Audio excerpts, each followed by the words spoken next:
Ya, halo guys, jumpa lagi kita di channel Psikologi Jalanan.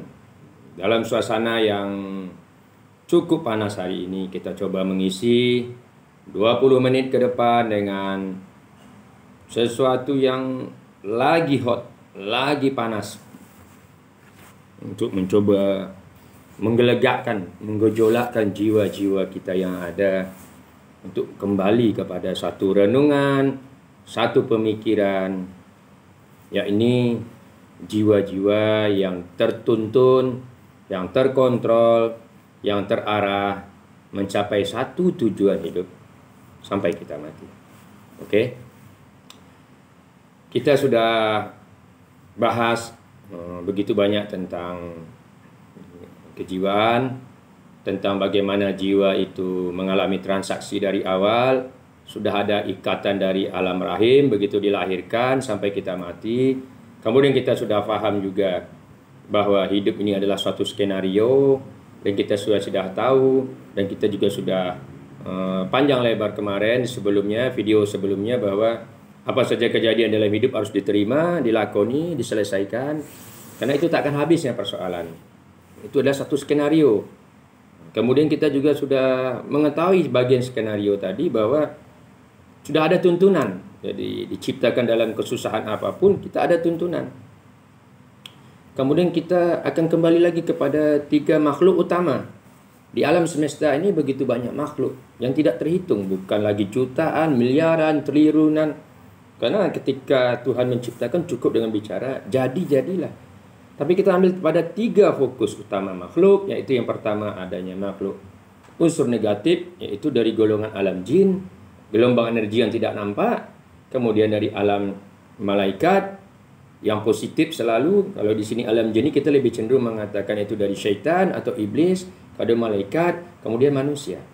Maka diciptakannya 3 unsur makhluk ini, yaitu syaitan cenderung dengan segala kejahatan, gelombang energi negatif yang cenderung kepada ketidaktaatan, melawan segala kerusakan.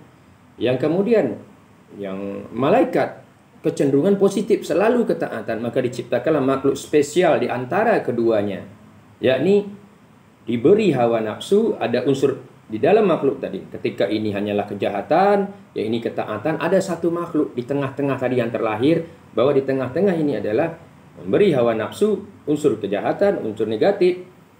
Ada hati nuraninya, unsur positifnya, maka yang akan bertembung. Jadi ada di tengah-tengah ada pertembungan, perpaduan kedua. Maka Allah ingin melihat yang diberi kesempatan itu, dan kitalah lakonannya, kitalah hasil ciptaan Tuhan tadi yang akan berlakon. Jadi kita ini adalah istimewa, perfect.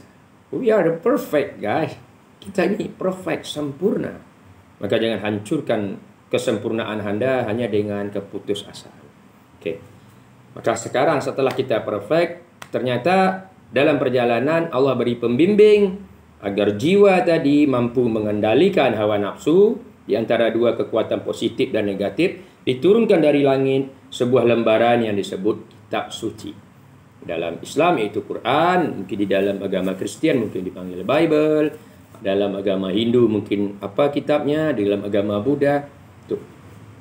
Dan itu adalah pedoman untuk membimbing jiwa-jiwa tadi agar mampu mengendalikan yang negatif di dalam dirinya dengan unsur positif, sentuhan hati nurani berdasarkan tuntunan skenario, dipakai untuk menempuh, menjalani transaksi hidup sampai mati, maka dijamin kebahagiaan.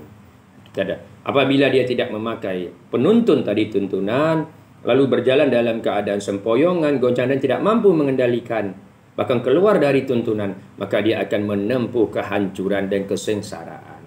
Jadi ada 2. Maka hari ini kita coba masuk ke bagian, lalu apa alat-alat atau sarana-sarana yang diberikan, yang diciptakan oleh si pencipta ini, oleh Tuhan tadi, di dalam tubuh manusia ini untuk bisa menangkap, menerima segala instruksi, segala pancaran gelombang positif, segala wahyu-wahyu yang pasti benar dari Tuhan yang dituliskan di kitab suci agar bisa diterima oleh si jiwa ini yang bisa mengontrolnya, mendidiknya, mengarahkannya ke jalan yang benar.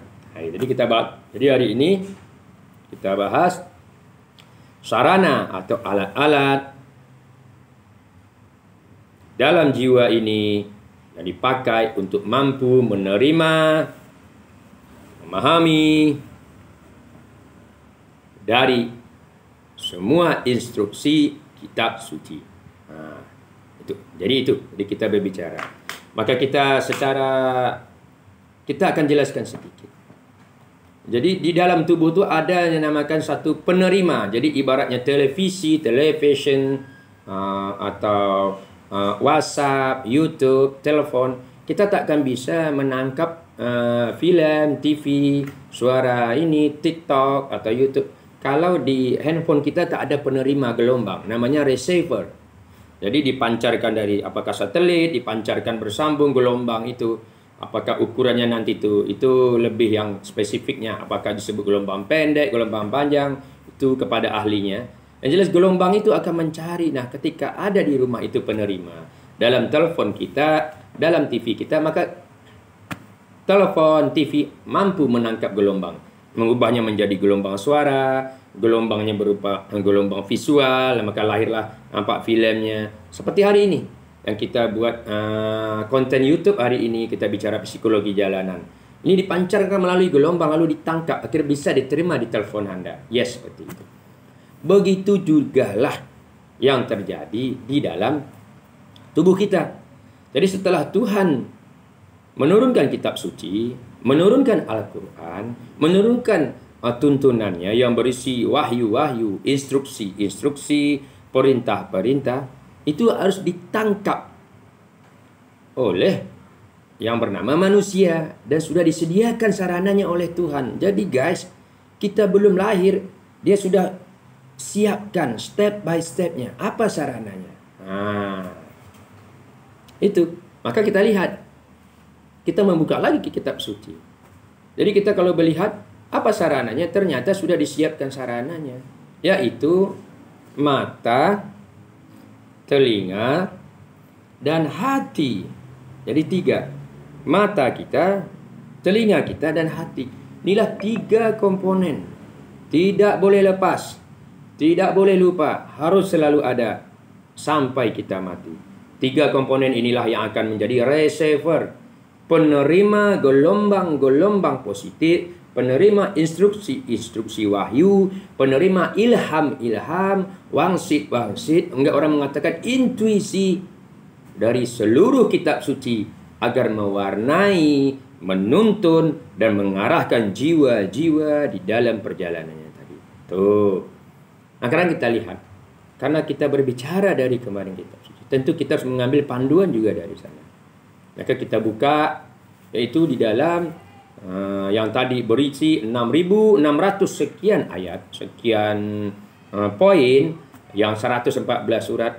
Kita buka dalam satu surat saja. Di dalam surat 17 ayat 14. Nah, ini memang untuk, karena seperti saya sampaikan, karena saya Islam, tentu Quran lah.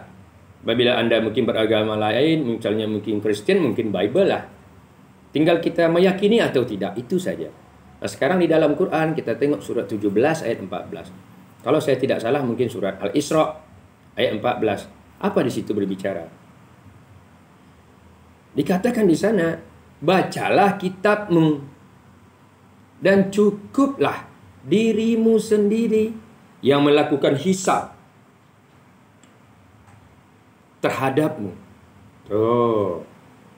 Jadi kalau dikata ikra kitabaka, bacalah kitabmu. Kafa binafsika, nafsi, cukup dirimu sendiri. Al yauma alaika hasiba, adab dirimu menghisap, menghitung, mengkoreksi, introspeksi, mengenali, memahami. Tuh. Jadi Tuhan sudah mengingatkan seluruh jiwa. Tidak usah curhat, no. Anda nggak usah curhat ke teman kantor. Nggak usah curhat ke teman. Kalau curhat ke teman kantor lain jenis, nanti Anda akan sama balancing perasaan Anda dengan dia akan terjadi balancing. Lalu merasakan kesamaan, lalu timbul rasa sayang, kasih sayang, terjadi perselingkuhan. Kalau Anda curhat ke teman sekolah, akan terjadi. Begitu seterusnya. Jadi kata Allah, Iqra, baca dirimu, curhatnya kepada Tuhan melalui kitab suci. Tuh surat 17-14, baca dirimu. Iqra kitabaka, baca kitabmu. Buka helai demi helai, kenali baris demi baris, artinya renungi, resapi. Setelah diresapi, maka cukuplah dirimu sendiri yang menghitung, yang menghisap, yang mengkoreksi, yang kemudian mengambil satu kesimpulan. Apa kesimpulannya? Ternyata saya salah selama ini. Ternyata saya berbuat kerusakan. Ternyata keluar dari jalur. Makanya Tuhan memberikan punishment, hukuman. Ternyata begini, oh begini, oh begitu. Maka akan timbul perubahan. Atau, oh alhamdulillah, saya masih di jalur yang sama. Masih di jalur yang betul sesuai kitab suci. Saya harus pertahankan. Atau setelah Anda baca, oh saya ternyata tidak mengerti apa-apa. Saya merasa diri saya hebat. S1, S2, S3, S lilin, S telet, dan segala S. Artinya kita merasa dengan strata pendidikan kita sudah di bidang ilmu yang lain, tapi seolah-olah kita dah menggenggam kitab suci, merasakan kejiwaan kita sudah begitu perfect. Oh ternyata kita buka kitab suci, oh no, ternyata saya kosong melompong. Ternyata saya menunjukkan ke orang saya happy. Ternyata saya tidak happy. Saya hanya pelarian, guys. Tuh, kalau kita membuka kitab suci.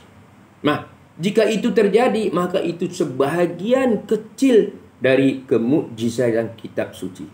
Ketika kitab suci dibaca, auranya memancar, sifat positifnya memancar, membuka jejak dinding-dinding tebal di mata, dinding-dinding tebal di telinga, dinding-dinding tebal di hati. Lalu Anda baru melihat tubuh Anda yang telanjang, jiwa yang telanjang. Inilah wujud Anda, wujud kita yang sesungguhnya. Oh, tidak mengerti apa-apa. Maka ketika membuka kitab suci lah manusia bersujud kepada Tuhan. Bersujud tanpa syarat, tanpa pamrih. Bukan kepala lagi yang sujud, bukan tangan lagi yang sujud seperti sholat. Hati yang sujud. Sekarang kita lihat. Jadi maksudnya, bacalah kitabmu dan cukup dirimu sendiri. Seperti apa kita membacanya tadi? Seperti apa diri sendiri yang cukup melakukan hisab terhadapmu? Bagaimana kita ingin mengkoreksi, guys? Maka ketika membaca kitabmu dan cukup diri yang mengoreksi, di ayat selanjutnya Tuhan pun menyampaikan di dalam surat 16 ayat 78. Bagaimana ini membaca diri, mengenali diri, memahami diri, koreksi dan introspeksi. Maka surat 16 ayat 78, surat yang ke-16 ayat 78 dalam kitab yang sama yaitu Quran. Apakah itu surat An-Naml atau surat An-Nahl? Itu silahkan dicari sendiri. Surat 16 ayat 78. Apa katanya? Kamu nih, kita dilahirkan, diciptakan dalam keadaan bodoh. Tidak mengerti apapun. Betul-betul on, guys. Betul-betul sangat bodohnya. Lalu diberikannya kita pendengaran, diberikannya kita penglihatan, dan diberikannya kita sesuatu yang mahal, heart. Diberikannya kita hati yang terdalam agar kita bersyukur. Tuh, wa ja'ala lakumul arda, gitu, dalam keadaan kami ciptakan di muka bumi, tak mengerti apapun. Jadi wa ja'ala sam'a, diturunkannya pendengaran dulu, absara, penglihatan, dan hati, la'allakum tashkurun, untuk bersyukur. Tengok, guys, luar biasa. Artinya bersyukur itu adalah menggunakan 3 poin tadi. Pendengaran, penglihatan, dan hati.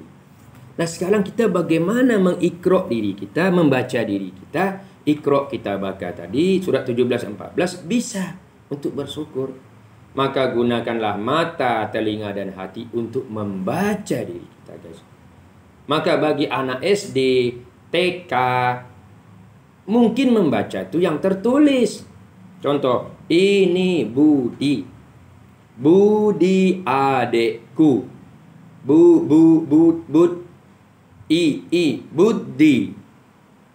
Ma. Ka. Maka. N. Makan. Tapi setelah kita SMP, SMA, apalagi dah 25, 40-an, 60-an guys. Bukan itu lagi.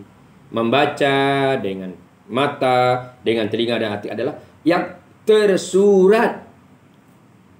Tadi itu, maaf, yang tersirat. Sorry guys. Jadi yang tadi cuma sampai SD kita membaca yang tersurat, tertulis. Sekarang setelah beranjak dewasa kita harus membaca dua guys. Yang tersurat dan yang tersirat. Yang ada tulisannya, yang tak ada tulisannya. Yang ada tulisannya itu buku, literatur yang ada sampai kuliah, sampai kapan saja. Yang tidak tertulis, itulah yang ada di alam semesta. Orang kata, alam terkembang jadi guru.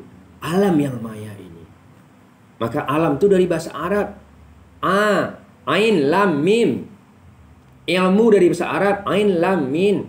Alim dari bahasa Arab, ain, lam, mim. Berarti di alam ada ilmu. Orang yang memahami ilmu yang di alam ini, di dalam tuntunan disebut alim. Jadi orangnya disebut orang alim, yang dia ambil pembelajaran dari alam itu namanya ilmu, tempat dia belajar namanya alam. Oke. Jangan salah paham guys, saya bukan orang alim, bukan ustadz, tapi kita banyak belajar dan membaca. Kita lanjut. Nah, bagaimana kita mendengar, memahami tadi ayat-ayat tadi? Nah, ketika kita melihat yang ada di alam, kita bukan lagi melihat dengan mata ini, guys. Mata kita bukan lagi yang tertulis. Mata harus bisa melihat apa yang tersirat, apa yang terkias. Kenapa? Ketika Anda, suami Anda pulang bekerja, yang biasanya tersenyum guys, biasanya ramah, tiba-tiba masam dalam 3 hari. Anak-anak yang biasanya cerah, manja-manja, tiba-tiba berwajah tegang dan muram. Para istri yang biasanya memang pendiam, tiba-tiba dalam 3 hari ini tertawa-tawa seperti orang mendapatkan duit 100 miliar. Ada apa? Nah, bagi pribadi kita harus baca itu. Kenapa ada perubahan efek dalam body language, dalam penampakan bahasa tubuh? Kenapa? Dalam mimik muka, dalam gerakan-gerakan bagian tubuh. Itu ada. Ketika ada, Anda akan ada ditangkap oleh reservoir hati kita. Ada yang nggak beres, maka kita akan mencari jawabannya. Mungkin sehari, 2 hari, seminggu Anda akan ketemu. Oh, mungkin istri Anda mendapatkan hadiah, suami Anda dapat hadiah, anak Anda dapat hadiah. Atau jangan-jangan suami Anda sudah punya selingkuhan baru. Atau ada istri Anda mulai berselingkuh, mulai curang. Atau anak Anda mulai menuju ke arah kejurang. Atau anak Anda sudah mulai dating yang membahayakan. Sudah mulai dari meraba sampai berhubungan badan, Anda akan tahu kalau receiver mata, telinga, hati di jasad Anda masih sehat, masih clear, masih bersih, boleh menangkap gelombang yang dipancarkan oleh suami Anda, anak Anda, istri Anda. Tapi kalau receiver Anda, mata, telinga, hati kita sudah rusak, sudah kotor, sudah tak up to date, perlu diservis, Anda tak akan tahu. Tahu-tahu Anda berkata, kenapa ya istri saya selingkuh? Kenapa ya Allah, oh my God, why that, why like that? Kenapa istri saya selingkuh? Kenapa anak saya diperkosa? Kenapa anak laki saya melarikan anak gadis saya diperkosa? Kenapa ini? Kenapa itu? Kenapa saya tak tahu? Kenapa Tuhan tak bagi tahu? No. Tuhan sudah memberikan gambaran dalam bahasa tubuh, tapi Anda yang tidak bisa menerima receiver. Stasiun TV sudah memancarkan gelombang film, gelombang visual, dan gelombang getaran bunyi. Tapi TV Anda rusak. Antena sinyalnya rusak menangkap. Sehingga kenapa? Anda tidak melihat gambar melihat. Begitulah selama ini kita, guys. Maka gunakan mata kita hari ini. Lihat mata kita, apa yang terjadi perjalanan hidup kita. Jadi kalau artinya hari ini membaca dengan mata, lihat masa lalu kita. Dari kita dilahirkan, dari kita bujang, dari kita gadis, lihat apa yang dilakukan oleh diri kita. Berapa banyak kebaikan yang kita buat, berapa banyak kejahatan yang kita buat. Kemudian lihat apa lingkungan yang menimpa kita. Lihat apa yang dilakukan orang tua kepada kita. Adakah orang tua mendidik dengan nilai-nilai kebaikan? Ataukah orang tua telah menimpa kita, mewarnai kita, melukis kita dengan nilai-nilai kejahatan? Kita lihat setelah kita itu. Dan setelah kita kuliah, setelah kita menikah, setelah kita berkeluarga, apa pula yang sudah kita lihat oleh istri kita terhadap anak kita? Bagaimana istri kita mendidik anak, bagaimana kita mendidik anak, bagaimana anak kita pergaulan di lingkungan, bagaimana. Lari mata itu guys, maka kita akan punya perbandingan yang dilihat di masa lalu sebelum kita menilai sekarang, dan masa sekarang ketika kita mulai tersadar. Dari dua perbandingan, maka ada kesimpulan, baikkah yang sekarang atau lebih buruk? Jika lebih baik, pertahankan ia guys sampai kita mati. Jika sama saja, kita rugi guys, habis di waktu. Orang kata umurnya saja yang tua, umur doang yang gede, akalnya masih kanak-kanak, gitu kata engkong. Maka berubah ya. Kalau ternyata lebih buruk, celaka guys. Hanya menunggu waktu hancur saja. Segera secepat mungkin berhenti, berbalik arah. Itu dipanggil dengan menggunakan mata. Tidak perlu membaca guys tulisan, tapi bisa membaca perjalanan masa lalu. Bagaimana dengan telinga? Sama. Telinga ini tidak hanya mendengar suara hello, yes, hi, how are you? Is that Mr. Benny? Is this Mr. Benny? Oh yes, I'm here. No, bukan hanya mendengar, tapi mendengar jeritan di dalam hati. Pandang wajah istri kita, pandang wajah anak kita, pandang wajah tetangga kita, pandang umat-umat seagama, pandang manusia keseluruhan di bumi. Dengan memandang wajah mereka, hati kita, telinga yang paling dalam boleh mendengar jeritan mereka. Di seluruh Jakarta terutama hari ini. Kalau kita naik angkot, naik bus, naik apa saja di kapal terbang, semua diam dalam keadaan kaku. Kita boleh mendengar jeritan manusia. Ada yang menjerit, untuk makan hari ini tak ada, kelaparan. Ada yang menjerit untuk biaya kontrakan tak ada, untuk biaya sekolah tak ada. Ada yang menjerit bergelimang di dalam perzinahan. Ada yang bergelimang, ada yang menjerit yang bergelimang menjadi lesbian, perempuan suka lesbian sampai mati. Ada yang menjerit dari kecil sampai tua, suka lelaki, menyukai lelaki, menjadi homoseksual, tak bisa melepaskan diri. Ada yang menjerit biseksual. Ada yang kadang-kadang mereka berubah menjadi watak lelaki, kadang-kadang mereka bernafsu menjadi anak perempuan. Ada yang menjerit. Tuh, kita tengok lagi orang-orang tua kita. Kadang-kadang ada orang tua di hari tua bercarut-carut, memaki-maki, menjerit-jerit. Kalau kita melihat mereka menjerit, help me, save me, guide me. Tuh. Nah, kalau kita buka jeritan panduan itu, guys, kita larikan lagi kepada tuntunan psikologi. Berapa banyak ayat-ayat Tuhan. Buka dalam surat 4. Surat An-Nisa ayat 75. Apa katanya guys?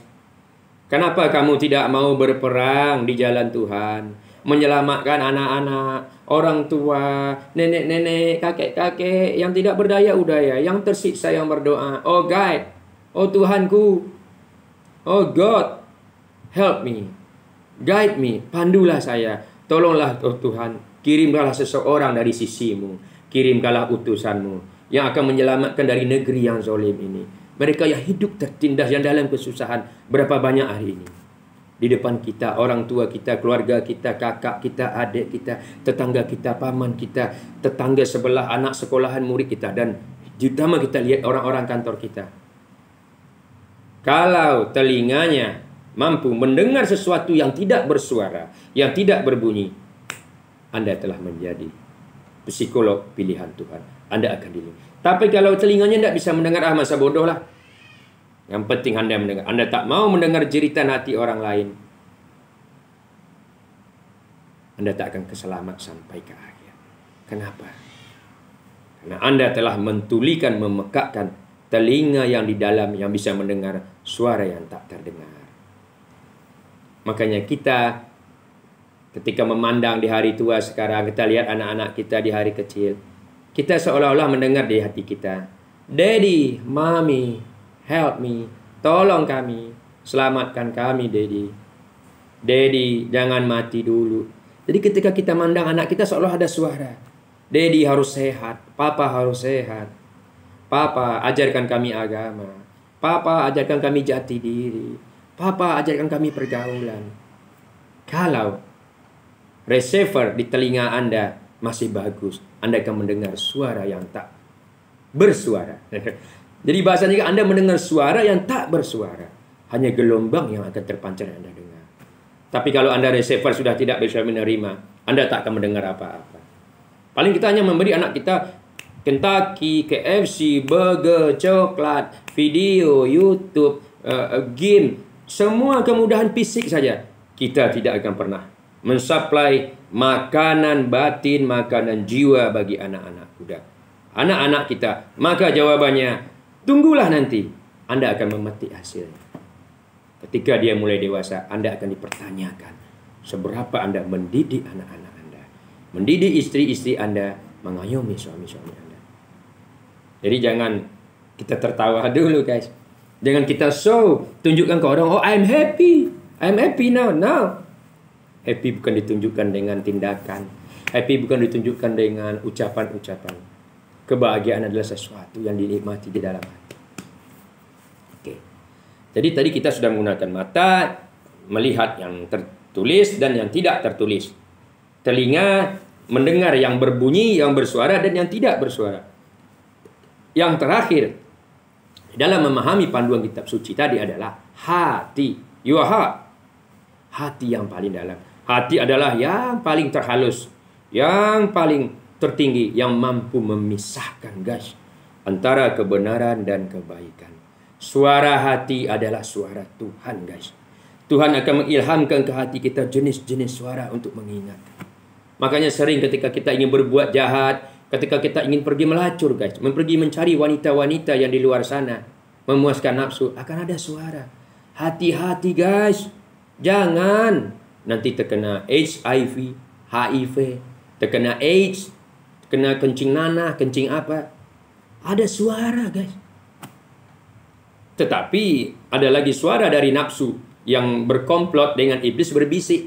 Alah, kalau mau takut terkena AIDS, kena HIV, pakai kondom aja. Gitu. Lalu hati jadi goyang. Iya juga, pakai kondom. Lalu suara Tuhan berbisik lagi di hati kita, jangan. Kalau pakai kondom nanti bocor. Nanti Anda akan terkena penyakit. Lalu setan dan hawa nafsu berkomplot. Ya kalau begitu kondomnya didouble. 1 lapis, 2 lapis, 3 lapis. Lalu berbisik lagi. Sekarang banyak kondom asal-asalan. Banyak produk-produk asal-asalan. Banyak yang bocor. Lalu ada bisikan lagi. Takut. Lalu ada bisikan setan lagi dan hati. Alah, kamu kan baru sekali ini selingkuh. Lagian kan teman kantor. Teman kantor itu kan perempuannya bersih. Dia bukan perempuan yang melacur menjual diri. Ini kan cuma teman tapi mesra. No guys, hati-hati dengan you yang punya teman tapi mesra. Jadi guys, sekali aja. Lagi kan cuma sekali. Lepas berbuat sekali, dia lega, curhat you lega, terjadi hubungan seksual. Kita berlalu, just go on. Seperti angin. Tanpa ada bekas. Lagipun kan tak pernah buat dosa. Masa sekali dosa Tuhan tak memaafkan? Lalu kata hati mulai goyang. Iya juga. Gua belum pernah buat dosa. Belum pernah nyuri, mabuk, berzina, mencuri, merampok. Ini just a first. The first. Baru yang pertama.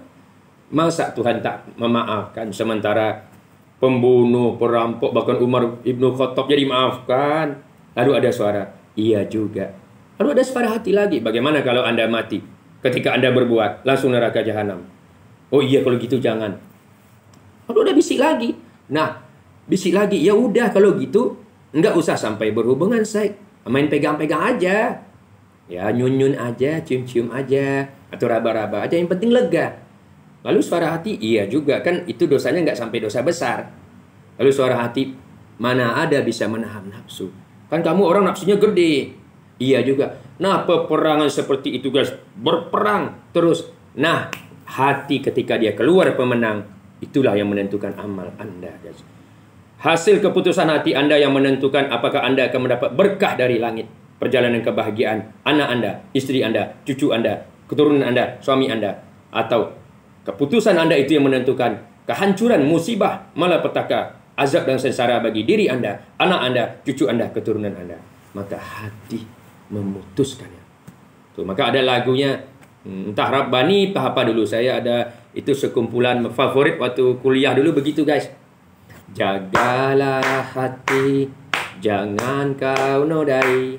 Jagalah hati, jendela hidup ini. Kalau hati, itu.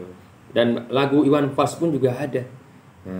Hati adalah cermin, tempat pahala dan dosa bersatu.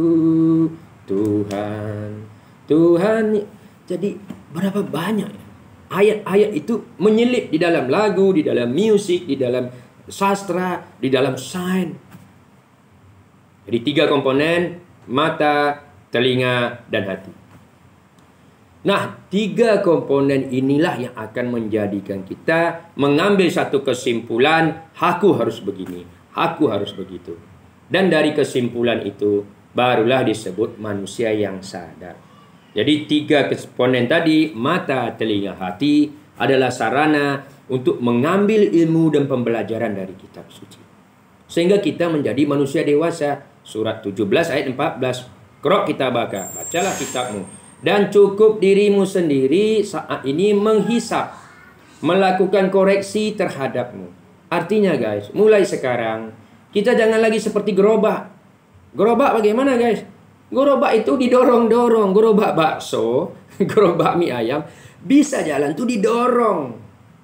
Tuh, maka sekarang jangan seperti gerobak. Doronglah dirimu sendiri dengan kitab suci. Kendalikan jiwamu sendiri. Jangan juga kita seperti kerbau. Kerbau guys, kalau membajak, dipecut, dicambuk, baru dia bekerja. Kerbau guys,